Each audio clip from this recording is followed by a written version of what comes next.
All right, day 17, how to invest in retail properties. This is a very, this is a big topic. And so what I thought I would do is really just give you some of the supply and the demand factors that I think influence retail most. And then you can read below. And then tomorrow we'll get into a case study. But I think probably the biggest thing to understand is, yes, there are changes going on in retail, in the way consumers buy goods and services these days.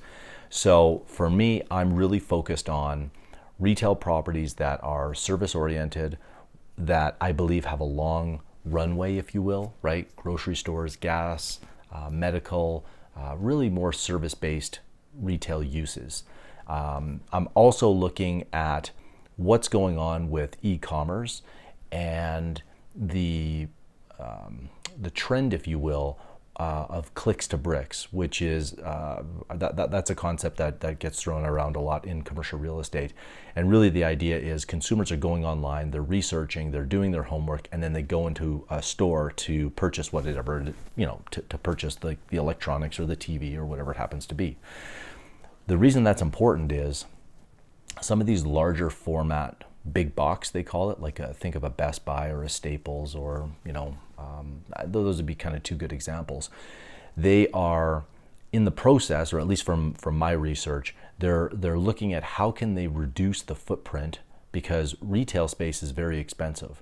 So if they can get into a bit of a smaller space, maybe have satellite industrial locations close by so that they can pull, let's say they don't need to stock 20 TVs all the same, they might have 5, and then they've got an industrial warehouse not far from their retail location, and they'll pull that as soon as the supply hits, it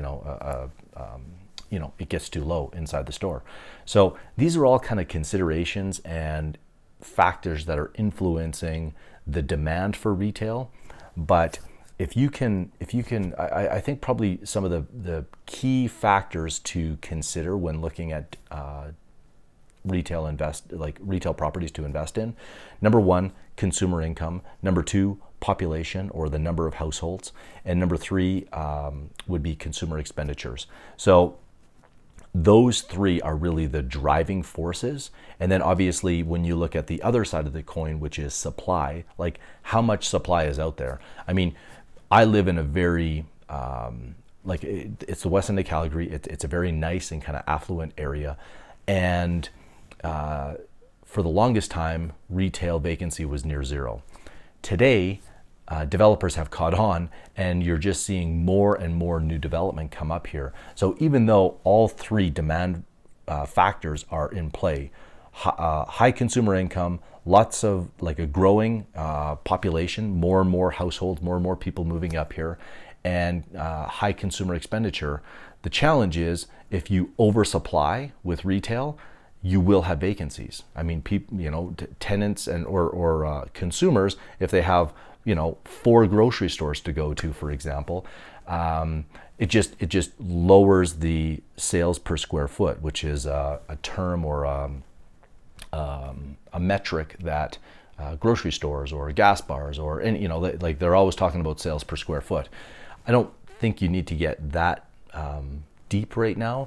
What I'm trying to give you is kind of the big picture of retail, and then you can start to assess based on where you live, retail locations that might have constraints on supply. So if you're in, specifically in really dense populations or areas, it's much harder to develop new retail. And so you've got some comfort there, if you will. I guess last, what I'd like to say is I like this asset class. I know that there's a lot of changes going on with it. I'm very careful on the type of retail assets that I'm purchasing and looking at. However, it's my belief that people are still going to want a physical location to buy certain things. And so depending on what your view is on that, you may say, yes, I like retail, maybe I don't. If you're going to get into retail, I would suggest really doing your homework and diving deep. We will get into a case study tomorrow, but just like the industrial, if you're going to go into it, really immerse yourself. I don't want to have to write books because that's not my specialty. My specialty is really on finding properties and financing them. So what I would suggest is go out there and research a couple of retail books.